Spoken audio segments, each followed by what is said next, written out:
This is the Canon 14 to 35mm f4L. It is a variable zoom ultra wide-angle lens designed for full-frame Canon RF mount mirrorless cameras.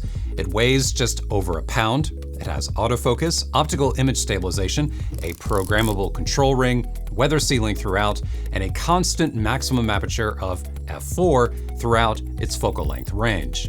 That modest f4 aperture makes this lens physically smaller and priced lower compared to Canon's other RF wide-angle variable zoom, the 15 to 35mm f2.8. It also makes this particular lens well-suited for landscape, architecture, interior, and real estate photographers who typically shoot with a tripod at f8, f11, f16, and don't necessarily need a lens with a larger maximum aperture than f4. The overall build quality is exactly what you would expect from a Canon L series lens.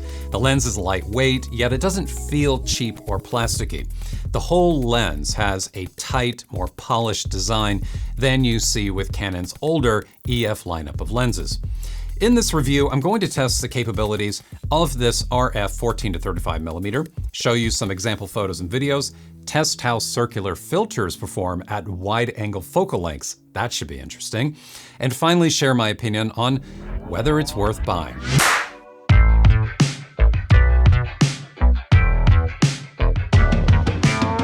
Good to see you once again. My name is Todd. I make videos every single week here on YouTube about photography. Feels good to be back in this setup again. For those of you who follow my channel, I've been traveling for the past couple of months. I've been out on the Oregon coast. I've been away in Iceland doing a fair bit of landscape photography, which has been fantastic obviously because of 2020 and COVID and quarantine, and it felt amazing to be out in the field and to be creating new work again. I produced a number of videos from those trips. If you would like to see what I do when I'm out in the field and I'm out shooting and the type of photography that I do, you will find those videos here on my channel.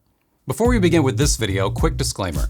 I purchased this lens with my own money. Canon has not sponsored this video, nor have they paid me to produce it. This RF 14 to 35mm is a bit of a surprise in Canon's RF lens lineup, because instead of releasing a more affordable f4 version of the aforementioned RF 15 to 35mm that came out back in 2019, Canon has designed a new lens with an even wider maximum focal length of 14mm, which technically makes this an ultra wide-angle lens. Now, numerically speaking, the difference between 14, 15, and 16 may not sound like much, but at the low end of the scale, each additional millimeter has a pronounced effect on field of view, as seen here with 14mm on the left and 16mm on the right. Which means, for some photographers, this 14 to 35mm may be the only wide-angle lens you need, because its focal length encompasses such a broad range. Everything from ultra-wide to standard. The barrel on this lens extends externally when changing focal lengths. The lens maintains its small size, unlike other Canon variable zooms of the past, like the EF 24 to 70. Overall, I think the design of the barrel here is really nice because it keeps the lens small and compact throughout its entire focal length range. This is especially noticeable when shooting handheld because then the lens doesn't get quite as top-heavy when it is fully extended. It always feels light and easy to carry around. The glass on the front of the RF 14 to 35mm is flat with a 77mm thread for mounting circular filters. Now, this design is highly unusual and for me rather exciting because circular filters have traditionally been incompatible with full-frame ultra-wide-angle lenses like the Sigma EF 14 to 24mm due to their bulbous glass design. With the 14 to 35mm, however, you may mount circular filters, perhaps filters you already own, and shoot ultra-wide at 14mm without specialized filters or hardware. This is the feature I was most curious about when I got this lens. It was actually the very first thing I tested, because circular filter manufacturers typically do not recommend using their filters on full-frame lenses at focal lengths wider than 16 or 17mm because the filters get in the way. They partially block the lens's field of view when shooting wide angle. For example, here is a straight out of camera, non-corrected raw image from this 14 to 35mm shot at 14mm without a filter. And as you can see, just by itself, there is quite a bit of natural optical vignette at this focal length, which is normal for an ultra-wide focal length like 14 millimeters on any lens. And now this is with a 77 millimeter circular filter mounted to the front. The corners and edges of the raw image are now even darker because the filter is physically getting in the way. This is exactly what I expected to see. No surprises here. But this experiment is not over, because when Canon's lens correction profiles are applied to those same raw images, all vignette is removed, including the mechanical vignette caused by the filter. I also tested this using a square filter holder on this 14-35, and it performed just as well. Clean, ultra-wide images without vignette. The reason vignette doesn't appear to be a problem here is because the edges and the corners of the raw image are pulled forward and then cropped when the barrel distortion that happens just naturally when shooting ultra-wide at 14 and 15 millimeters is corrected. And what this means in practical use is that landscape, outdoor, and architectural photographers should be able to mount normal circular and square filters on the front of this lens and shoot ultra-wide at 14 millimeters without worrying about vignette. And for me and the type of work that I do, which is primarily landscape, that is fantastic news. I have always wanted to shoot wider than 16 millimeters, but have never wanted to buy additional lenses and specialized filters and hardware in order to do so.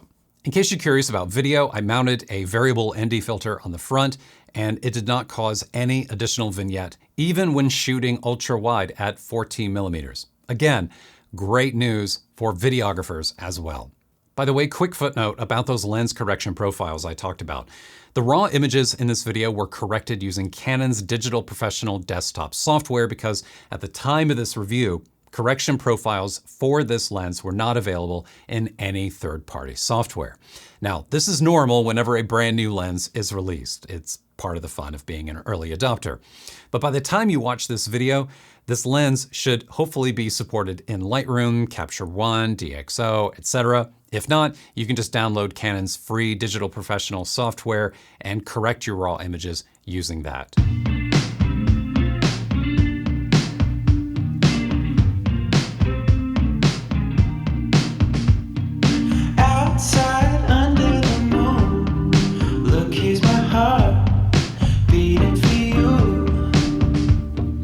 Now let's take a look at image quality.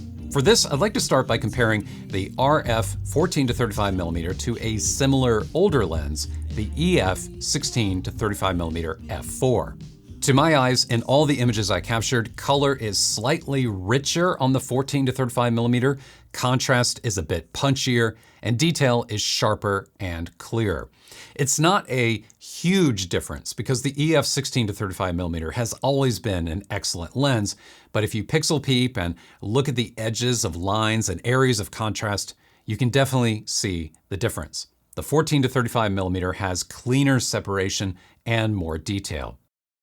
Also interesting, focal lengths between these lenses are not directly equivalent. For example, this is 35mm on the 14-35 and 35mm on the 16-35. All focal lengths on the 14-35mm have a slightly wider field of view in comparison. Next, let's take a look at the corners. Corner detail is typically softer when shooting wide angle on any lens, and that's true also with the 14-35. That said, corners are handled quite well by this lens, with nice sharpness and detail after Canon's lens correction profiles were applied. For optimum edge-to-edge detail and sharpness, I would recommend shooting at f8. In my opinion, it is the sharpest aperture on this lens between f4 and f22. For example, if we look in the corners of a raw image shot at f4 using the 14mm focal length, you can see that the corners are a little bit softer. There's just not as much detail there as there is when the aperture is stopped down to f8. And if we keep going with aperture to f11, f16, f22, well, diffraction begins to become a problem, and then the corners start getting softer once again.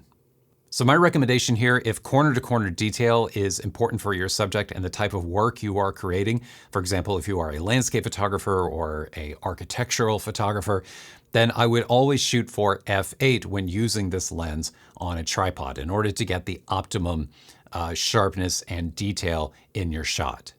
As for bokeh and shallow depth of field when shooting at f4, here is 4K video shot at 35mm with the aperture wide open at f4. This is where we start to see the limitations of the 14 to 35mm. Now, the background behind the subject looks fine. I mean, there's nothing technically wrong with it. It's just that the depth of field is not as blurry or dramatic looking as it would be had this lens supported a larger maximum aperture than f4. For comparison, here is the EF 16 to 35mm at f4. And here again, bokeh is nearly the same because this lens also maxes out at f4, so it creates a very similar looking image. But now let's try pushing it a little bit and use f2.8 on the EF 24 to 70mm. Now the background is starting to look a little nicer.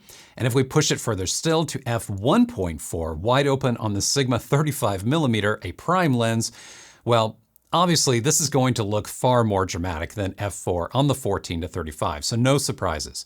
But hopefully it gives you an idea of what this lens looks like when shooting wide open, so you may consider whether f4 is wide enough to suit your creative needs. The RF 14 to 35mm f4 has optical image stabilization that may be turned on and off through a switch here on the lens.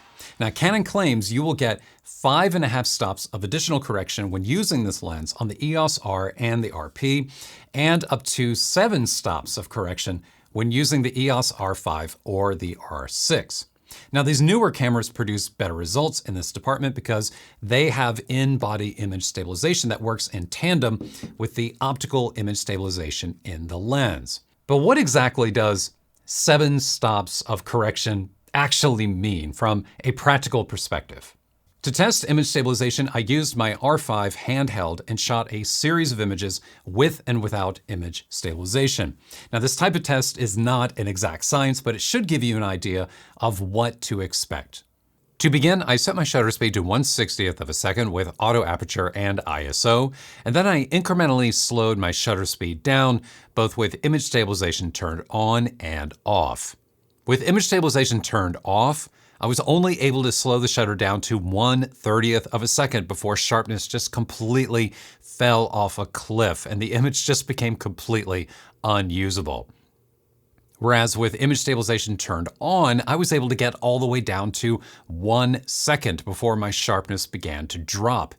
And at 1 second, my aperture and ISO also began to blow out, and I would have to attach some kind of ND filter if I wanted to keep going. That's why the image looks brighter than the other ones. But in general, when it comes to detail and sharpness, image stabilization helped me achieve an additional 5 stops of exposure latitude when taking these images. So I'm not sure what type of test Canon is doing in order to achieve 7 stops, but it's fine. Because in practical terms, image stabilization is not an exact science. There are a variety of conditions that can cause you to get more or less stops of performance. But in general, the thing to know here is that image stabilization on this lens will help you achieve sharper images when shooting handheld, especially in lower light environments.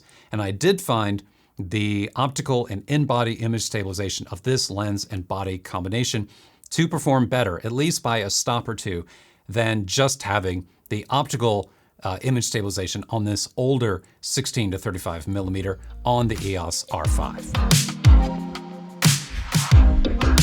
The RF 14 to 35mm has a USM autofocus system, which may be turned on and off through a switch here on the lens, very similar to image stabilization. In general, autofocus is very quick on both the R5 and the R6. Focusing feels confident and doesn't hunt or have problems locking on as long as your subject is at least 7.9 inches or more away from the lens. By the way, that minimum focusing distance of 7.9 inches here is over 3 inches closer than the aforementioned EF 16 to 35mm f4. Very nice improvement. As for autofocus when shooting video, it is just as confident and just as good as still photography. However, it is a bit slower and smoother in comparison. And that's actually how you want it to be, because then it doesn't appear as jerky or as abrupt. When autofocus is turned off, you use a manual focus ring here on the lens barrel. And it's smooth and it feels great, but it is thin and positioned closer to the variable zoom ring than I'm accustomed to. So sometimes when I was shooting handheld with this, I would grab the wrong ring because the control ring, the focus ring, and the variable zoom ring here are all just so close together because of the compact nature of the lens. I think this is the kind of thing that I'm just going to have to get used to and learn with practice. As for the autofocus motor inside the lens, focusing is whisper quiet. It's virtually silent, which is great news for video because the lens will contribute little to no noise when shooting with this lens and a live microphone is positioned close by.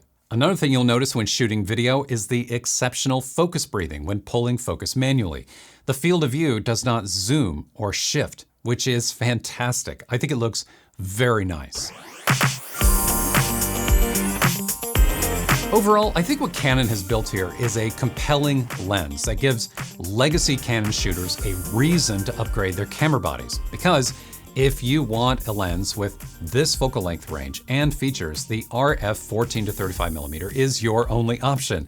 This lens cannot be used with older Canon DSLRs, nor can you buy an older, more affordable EF version of it. This EF 16 to 35mm f4, it does come close and would be a suitable substitute for less money, but this lens doesn't get as wide. Its image quality isn't quite as good, and it is a heavier and bulkier lens to carry, weighing nearly half a pound more when mounted with an adapter.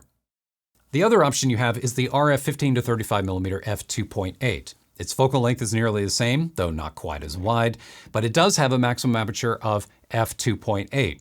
Now, I haven't tested that lens, but it should perform better in low light and produce slightly better looking bokeh, similar to what we saw earlier with this 24 to 70 at f2.8.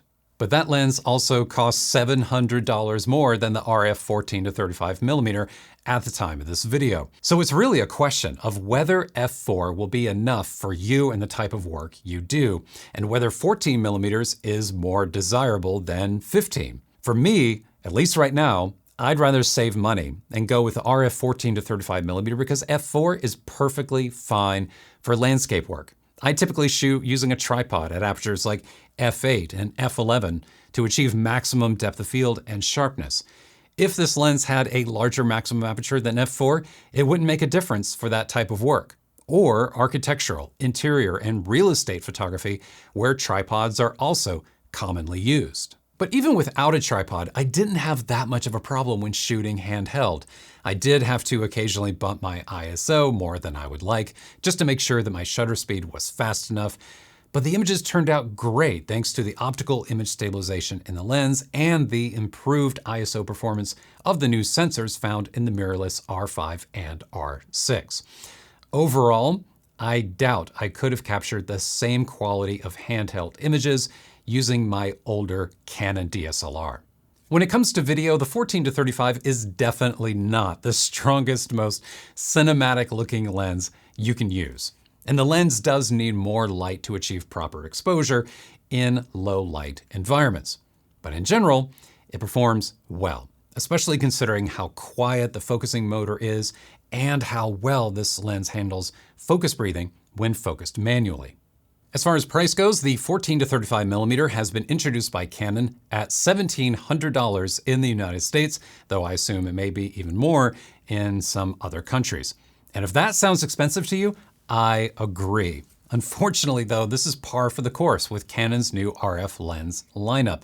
Nearly every lens is more expensive than its older EF counterpart. And right now, Canon has no competition in the RF lens market. Perhaps that'll change next year in 2022 when players like Sigma get in, but right now it's all Canon.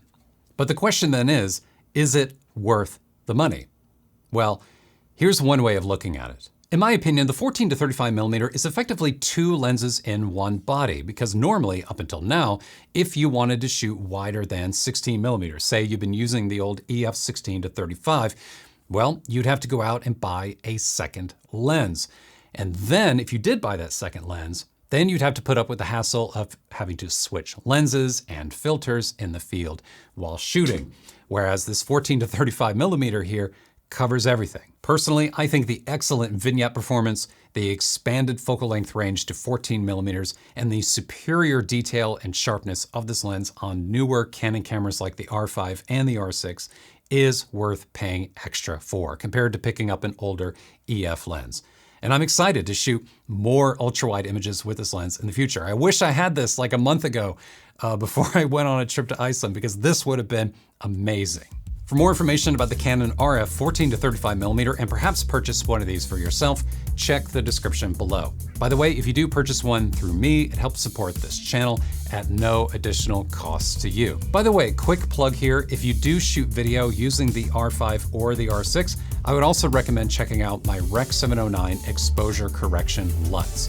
These LUTs transform C-Log and C-Log 3 footage to the Rec 709 color space, while also adjusting exposure to account for over and underexposed footage. I use these LUTs all the time, and they really help speed up my workflow and get more consistent looking footage. Link is below in the description.